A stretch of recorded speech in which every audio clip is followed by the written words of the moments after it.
All right, it is a Thursday edition of the Bullpen with Adam the Bull. It is October 13th, 2022, and big show, especially today because we have the first ever guest here in the Bullpen, the great Zack Meisel from The Athletic. He does an excellent job covering the Guardians. He is going to join me in about 60 seconds, and we will talk about not only the series with the Yankees that they're in right now, but we will look back throughout this whole season and how we got to this point where the Guardians are about to play a must-win today against the Yankees. That's if they can get it in. A lot of rain in the forecast. So we'll get to that. I'll hit on the Browns briefly at the end, but it's mostly a Guardian show in the Bullpen with Adam the Bull. Let's get it going.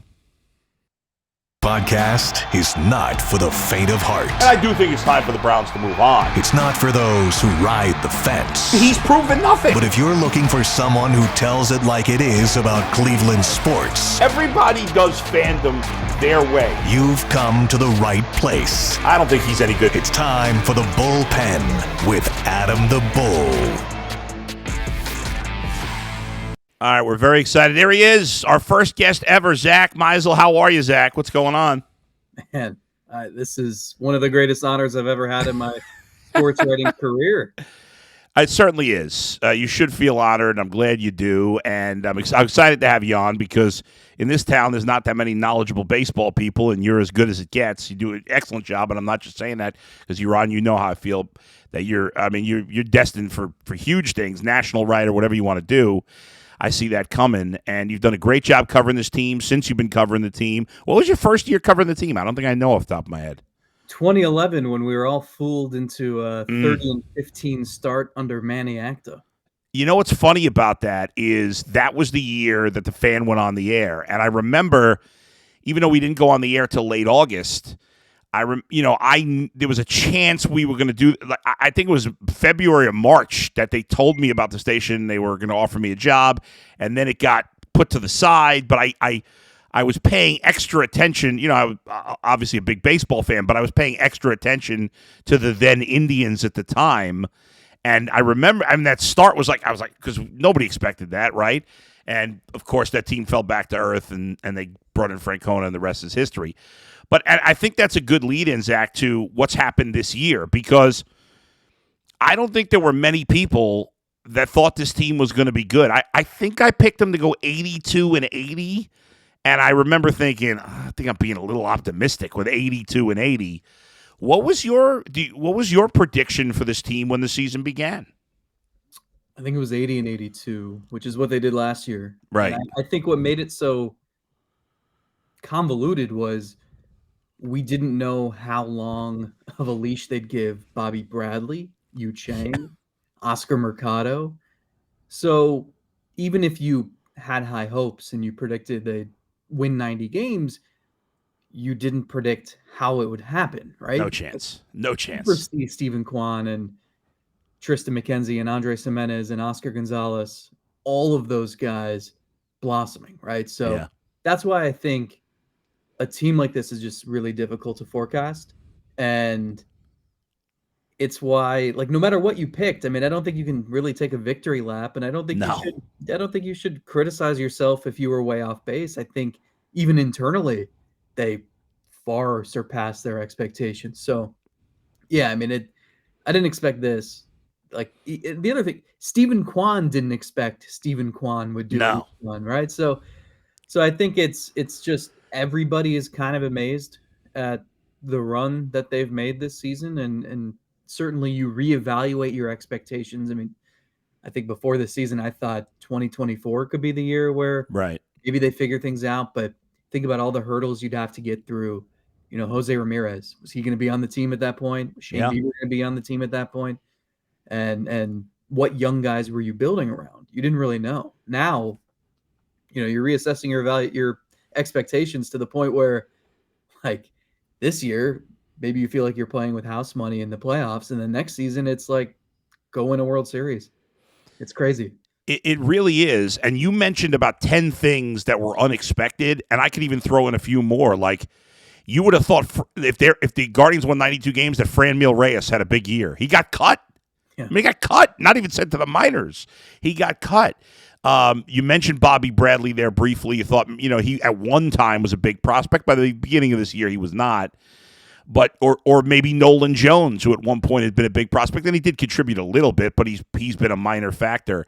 Obviously, Oscar Mercado, you've moved on from him. I mean, and even to some degree, I was not a huge fan of either of these guys, but you would have thought that if everything went right to get to 92, that Zach Plesac and Aaron Savali had big years, and none of those things happened. And it's just, and it's not just odd, for us here in Cleveland. This is remarkable. I mean, teams this young with this many rookies, not only making major league debuts, but being big parts of the team, they usually finish 20 games under 500, right? These are when it happens, it's like, okay, we're out of it. Let's bring up all these rookies and see what they got, and maybe we make a little run in the second half. But teams that play this many young players don't ever finish 20 games over 500, ever. Yeah, it has to be the right young players. It can't just be any, is there cursing on this podcast? I mean, technically, we'll try not to curse. I'd love to. They've encouraged me not to. We can say ass or whatever, but all right, can I say the heavy curse words? It can't just be any 22-year-old slapdick, right? It's got to be. That's good. They have to find the right players, and I think that they have settled on. I mean, look at Stephen Kwan's a perfect example for everything that this team has accomplished this season.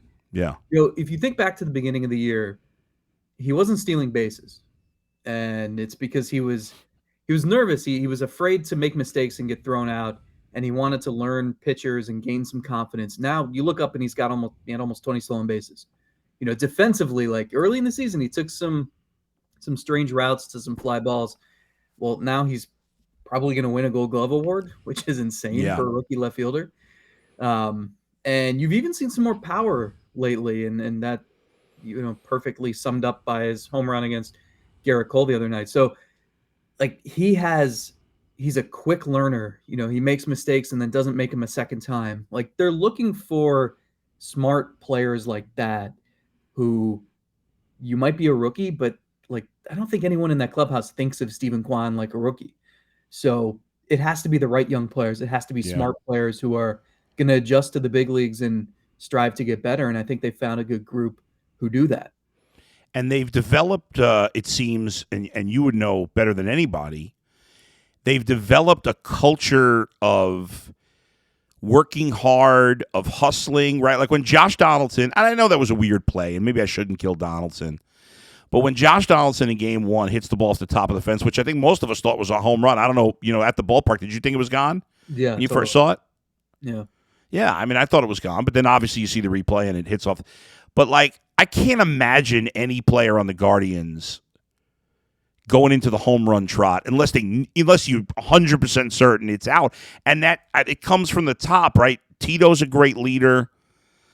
And Jose Ramirez, he always plays hard. And when your biggest star who took 50, 75, 100 million less to stay with the Guardians is not only doing that, but is busting his ass out of the box every single time.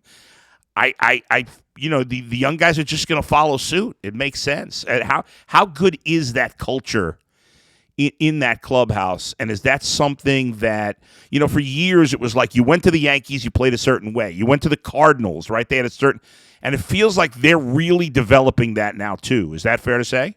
Yeah, I think it helps when you're winning because then you see, hey, this is working. Let's continue this. If they were 64 and 98 this year, I don't know if we'd still be saying, well, but they at least play hard and they have good culture. And that's fair. That's fair. But you're right. It's an organization-wide thing. I've talked to a few coaches who are not with the big league team, but just in the organization over the last week. And like they're out in Arizona teaching some of the young players when to capitalize on defensive miscues and take an extra base, when it's the right time to steal a base, things like that. Just because, the style they've played this year is tailored to the personnel, right? They don't have power hitters. Right. They have guys who slap the ball into the gap and go first to third, things like that. You're not always going to have that personnel, but you can always have the baseline of being aggressive on the base paths, utilizing your speed if you've got it, and playing hard. I mean, did you see how fast Stephen Kwan's home run trot was the other night? If Donaldson would have done that, I don't think he would have been thrown out at first base. So No. there are Yeah. things you can teach. And Terry Francona said early in spring training, look, if there's a 22-year-old rookie on this team and he makes a mistake and I go over and say, hey, you need to do this, like maybe you'll get through to him. But if Jose Ramirez says that, and they can watch Jose Ramirez and see this guy who's got good, not great speed, but is always taking the extra base, he's always paying attention, he's so intelligent. Like that's how you learn. That's how you get it through your head. And maybe you make a mistake once, but you don't make it a second time. Yeah, that's absolutely true. Speaking of Jose, some people were trying to talk me into that he dropped that line drive on purpose. Yes, I don't think he did that on. I mean, it wouldn't surprise me if he did because he's such a smart player. But I think in this case, he just got lucky. Or am I wrong? Do you think he did it on purpose? I don't know. I asked the same question in the press box, and I never saw the angle that they kept showing on the replay was like almost like behind him. So I didn't really see. I didn't get a good look at it, but I don't know that there's another player with a higher baseball IQ than him. Yeah, and because he's like so goofy all the time and he's always having fun, I think that flies under the radar. So wouldn't shock me if it was intentional, but right. I didn't see a good enough replay. Last night, you probably can't see this from where you are in the press box, but I'm sure it doesn't surprise you. Like when I saw the body language of Francona versus Aaron Boone, like Aaron Boone was biting his nails the whole game. You could tell he was nervous in the dugout. And obviously, it didn't affect his players because they played the better game yesterday. But I think the fact that Francona is just like, he's like me sitting on his couch. That's what it seems like. He is never, I mean, I'm not saying he never seems nervous, but right now he doesn't. And he is nervous, but he hides it well. He hides it well. If you could see the like the 300 pieces of double bubble wrappers at his feet. Good point. I think you'd have a different thought. All right, Zach. So let's get into the playoffs now. What's strange? We talked about this team is different. Like it's a throwback. I mentioned this the other day. All three teams in Cleveland right now. The Browns will be a little less when Watson comes back, but in a weird way, all three teams are kind of throwback teams, right? The Browns are a run-heavy team, which we don't see much anymore. The Cavs are going to be a team that a little less with Donovan Mitchell, but they got big guys, and they're not going to shoot a million threes like some of these other teams. But there's no better example than the Guardians, who are playing like the Cardinal. You and I in the press box the other day were talking about like they like the Cardinals from the 80s. Hopefully they'll have the success that they did. But they're smart hitters. We talked about this. They hustle. They play good defense. They run the base as well. They steal the base as well. They make contact. They don't strike out. However, in the postseason so far, even including the Rays, they've done the opposite. They've had to rely on the home run. All 4 runs scored via home run. They're 0 for 12 with runners in scoring position, including 0 for 8 yesterday. I mean, I'm Captain Obvious here, but if they don't turn around what they've been doing and start, hitting like they did for most of the season, things are going to end quickly if they can't turn that around. It's hard because we don't really have examples to point to compare. No one plays like this. Nope. The one thing they've said is, we are either going to sink or swim playing the style that we play. They can't try to. It's cliche, like stay within yourself, don't try to do too much. But like they need to stick with that. And I think you've seen like Josh Naylor's a good example. I feel like you've seen him maybe be a little over aggressive. Oscar Gonzalez, you've certainly seen do that, and that's just sort of his nature. But when they were, I think a lot of Cleveland fans were feeling pretty good when Garrett Cole threw 24 pitches in the first inning. No doubt. When he's sitting at 62 through 3. But they couldn't deliver the knockout punch. And that's going to happen. It's they lost those 6 games, 6 out of 7 to Seattle in late August, early September. But those games were close. Those were against some tough pitchers, and it was just they were getting guys on. They just couldn't deliver when they needed to. That happens. That's part of just this style of offense when you don't have that Franmil Reyes who's thriving and crushing 3-run homers when you need it. Yeah. But they can't try to, you can't change who you are now. It's a little No. late for that. So No. I think they're just gonna have to figure out a way to get guys going. If you can get Quan and Rosario on base and running, that's their best strategy. And it's probably easier to do that against New York's bullpen than their starting pitchers. Yeah. So I think the approach in game 1 against Cole was sound. It just they didn't deliver the hit when they had the bases loaded. They didn't get that runner home from third. And if you do those things, we might be having a different discussion now.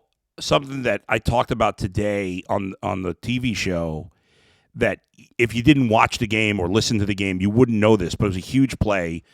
When Ramirez hits the double after Rosario gets hit by the pitch after the Quan homer, Harrison Bader makes a great running play to prevent Ramirez's double getting to the wall. Thus, Rosario stops at third and Ramirez at second. If that gets past him, Rosario scores, Ramirez goes to third. Maybe it's a whole different inning. Naylor reaches on the weird fielder's choice next to load the bases when Rizzo goes home quick and Rosario wisely goes back to third. But then it was like Cole just flipped the switch there because from that moment on, he had the walk to Ramirez, which I thought maybe was intentional, kind of, because he didn't even come close, and then gave up the single to Miles Straw off the glove of kind of Falefa. But he basically, because he looked very vulnerable early, and when you have that good a pitcher, you can't let him off the hook. They did, and he made him pay. Yeah, I think the Bader thing. I mean, it makes me wonder how many times Miles Straw did something like that this year that Sure, we don't even notice. You take fair. for granted. Yeah. It's little things like that that make a difference in these postseason games because they're always close games. Yeah. You think about how many times the game 2 against Tampa could have swung either direction if this player's foot comes off the base at first base, if this player's throw isn't perfect, if this guy doesn't cut off this. And I think that's what makes October baseball special is you can really dig into the minutia and find all these little things that you're not going to notice Harrison Bader making that play on May 17th. Nope. But in October, that matters. I think these are things, too, that I think it gets overblown, the angle of, yes, Cleveland's the youngest team, and can they handle the pressure and the atmosphere? But I do think you learn maybe as a player to appreciate those little things and how important it is to look at Oscar Gonzalez in right field. Yeah. That cost them a run. It certainly did. They get 2 bases, they have a runner at third, and they delivered with a runner on third and less than 2 outs. So I think you just sort of treasure the importance of not making those little mistakes that can compound things. Yeah, and Austin Hedges, who obviously is in for his defense, I would argue he cost him a run too because a good throw, he probably gets Judge out if he makes a really good throw. And then even if Rizzo hits the home run, it's 1 run instead of 2. And you give Rizzo, you got to give guys credit. The other team deserves credit. They came through and it mattered. The Guardians didn't. Rizzo hits, if you make a mistake to Rizzo, he's not the player he was 6 years ago, but he's going to still, take a mistake deep, and that's what he did. But the defense hurt him. But I wanted to get to 3 decisions that Terry Francona made that people have debated.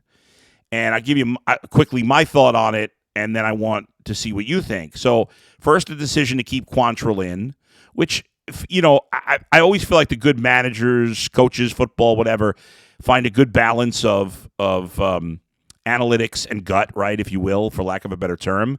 And that felt like a gut decision because Quantrill was pitching well over analytics. I didn't have a problem with it, but I know some people did. I thought it was second-guessing.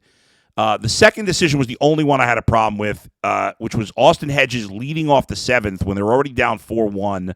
I know their bench isn't great, but Hedges is the worst hitter. I didn't understand why you have 3 catchers, why you wouldn't pitch it for Hedges there. And finally, this one, I don't really see it, even though he struggled against lefties, but Jay brought it up today, possibly pinch hitting for Naylor. What was it, the 8th inning, I think? Again, the only one I had a beef with was the Hedges one. What do you think about those 3 things? Do you think he did it right? Even if the result turns out wrong, he might have made the right decision, But what do you think? Yeah, it's hard. I said out loud at one point, I don't know if I would stick with Quantrill here, and Yeah. it's not even so much the third time through the order. I mean, it is that, but it's the fact that you had 2 days off before game 1, and you have 1, maybe 2 days off after game 1, so the bullpen is as fresh as it can be, Great point. and, I mean, Rizzo's the one who got him. Yep. Obviously, everyone's thinking if anyone is gonna go yard there, it's gonna be Judge. I would have wanted Karinchak in that situation, let him go through the meat of the order there, and then maybe go Stefan in the 7th. You have enough where you can cover 6, 7, 8, 9 with True.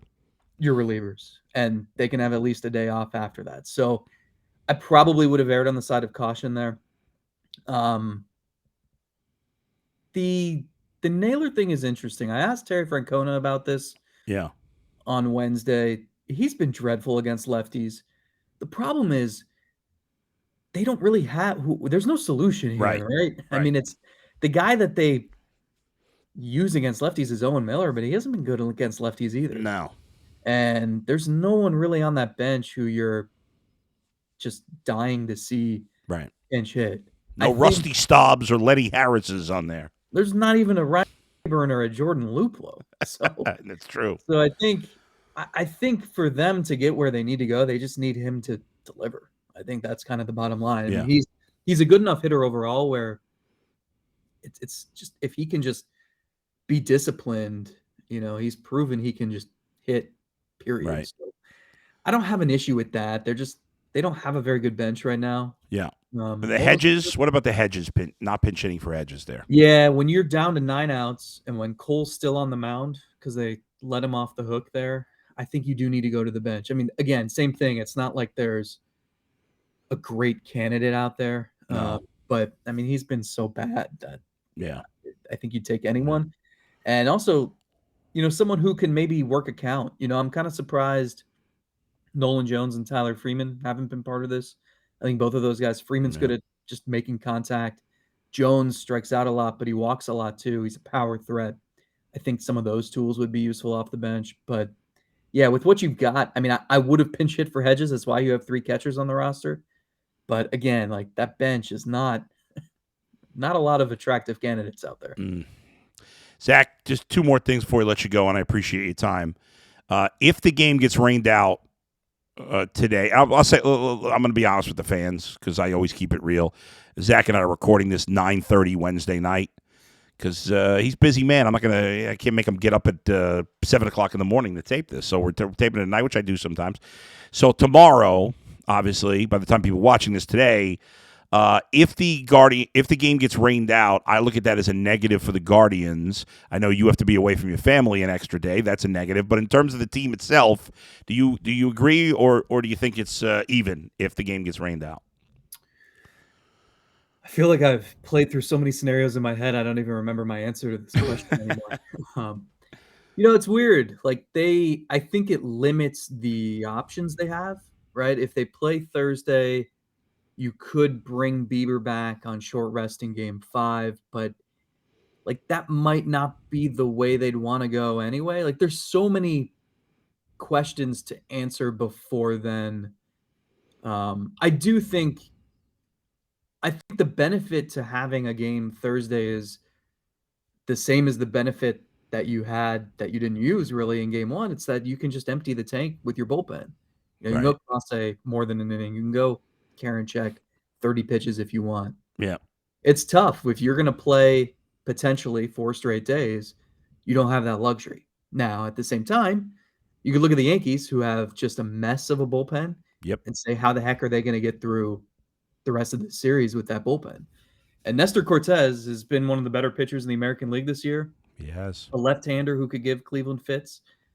And you'd have him in game 2, and that'd probably be it for him too. So it depends how you want to look at it. I think you can make a case for either way. But I think this series, especially because of having to play the wild card series and using Bieber and McKenzie before you got here, like for the Guardians, like it was going to be all hands on deck anyway. Sure. They were just going to have to piece this together as they went. So Terry Francona didn't seem worried about it when we asked him that earlier today. I think it's just going to be you kind of have to just go day by day and see how you get through it and figure out how to survive the next day. Last thing, Zach. Obviously, you feel like if the Guardians got to win game 2 behind Bieber, because if they lose that, the odds of winning 3 in a row are obviously very slim. You never know. We saw the Yankees do it to the Guardians or the Indians at the time in 2017. So you never know. But what would you say right now to all the Guardians fans out there that are watching this podcast, that are reading your columns, and to I guess give them hope? Because I feel like we know there's a good segment of the fan base that's diehards and they're believers and they're always, but the casual fans especially that have come aboard here but are waiting for the other shoe to drop, and the first loss that happened, all of a sudden there's panic. Could you say anything, and what would you say to the fans that are panicking right now after game 1? Look, I don't know what's going to happen. Yeah. And this team wasn't supposed to be here, and they were heavy underdogs coming into the series anyway. What I would say is I never thought they would win game 1. It was Garrett Cole against Cal Quantrill. It was a team that was at home with an electric atmosphere, and they were supposed to win game 1, and they did. If anything, I think Cleveland kind of through 4 or 5 innings, looked every bit as capable of winning the series as New York did. They just didn't execute in a couple spots, and the Yankees did. And that's baseball. I mean, that it is. Think of how close the Rays-Guardians games were, where Cleveland just hit one more home run at the right time.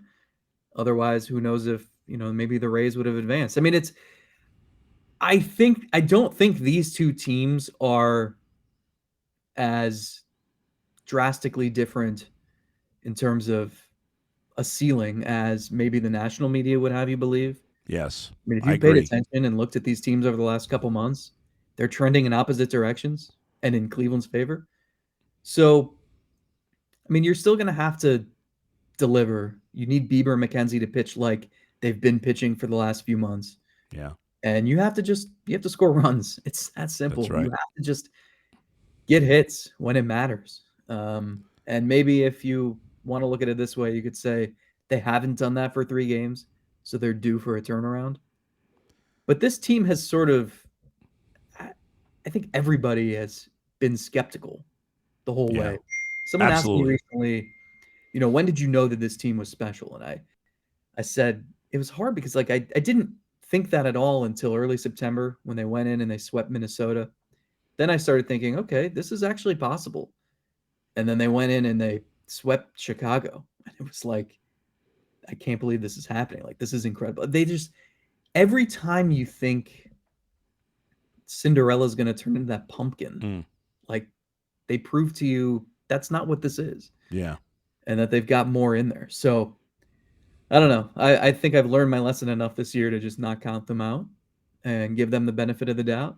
And if it happens, it happens. But, it's been an impressive run to this point. I'll tell you, I've never rooted, obviously I grew up as a Cubs and Bengals fan and St. John's. Those are my teams growing up. I have never had a stronger rooting interest for a team I didn't grow up rooting for than this Guardians team. And I've rooted for the Indians outside of when they played the Cubs in 2016, obviously, every time. And I certainly rooted for the Cavs in the playoffs because I didn't have an NBA team growing up. And I rooted for the Browns when they went to the playoffs, obviously, a couple of years ago. But I am so invested in this team. Right now, it feels like I've been rooting for them forever. And so I hate, and combine that with my hatred of the Yankees, even, as a kid, because you grew up in New York as a non-Yankees fan. Yankees fans they're brutal because their team is great, and I don't blame them for being cocky. If I was a Yankee fan, if you were a Yankee fan, we'd probably be all cocky about it because all they do is win. That's all their fans know. So I'm invested. I hope they can get it done. I really want them to stick it to the Yankees. I believe in Bieber and McKenzie. I feel good about it. I picked the Guardians to win in 5. Did you? I can't remember what you picked in the series. Did you not pick it? I can't remember. I successfully avoided anyone asking. Yeah. All right. I'm not even going to put you. I'm not going to even put that on you. Stick with me because I want to say goodbye in a sec. I'm not even going to do any Browns. I'm just going to read a commercial here, then I'm going to say goodbye to you. All right. Zach hanging with me so I can say a nice goodbye. But real quick, now on to Sleeper. Sleeper, fastest growing fantasy platform. NFL season kicking off. Sleeper climbing the charts with over 4 million plus users. 22 new features, including over-unders integrated into the fantasy experience. Super simple. Any sport, choose 2 or more players you like with the over-under. Rushing yards in football, number of points in basketball. If you pick correctly, you can win anywhere from 2 to 20 times the money you put in. It's great. You can talk trash with your friends. It'll be a lot of fun. Go to your mobile phone. Go to sleeper.com/lockedonbets, sleeper.com/lockedon today, and they'll automatically match your first deposit up to $100. Again, sleeper.com/lockedonbets, sleeper.com/lockedon today. Terms and conditions apply. See Sleeper's terms of use for details. Been a great show today. We're going to do some Browns. Zach, I appreciate you staying overtime. Thank you so much for joining me. Go Guardians, and get some good food, will you? You've been left high and dry there. You need some pizza. Can you eat some pizza? Yeah, I got to go walk around the city and find something late at night. All right. Hopefully Tuesday night in the city. Yeah. Hopefully the rain Wednesday night. Yeah. Hopefully the rain will hold off and they'll play Thursday night, and we'll get the game, and we'll have a happy Friday bullpen here with Adam the Bull. For Zack Meisel, I'm Adam the Bull. We'll see you tomorrow. Thanks, Zach.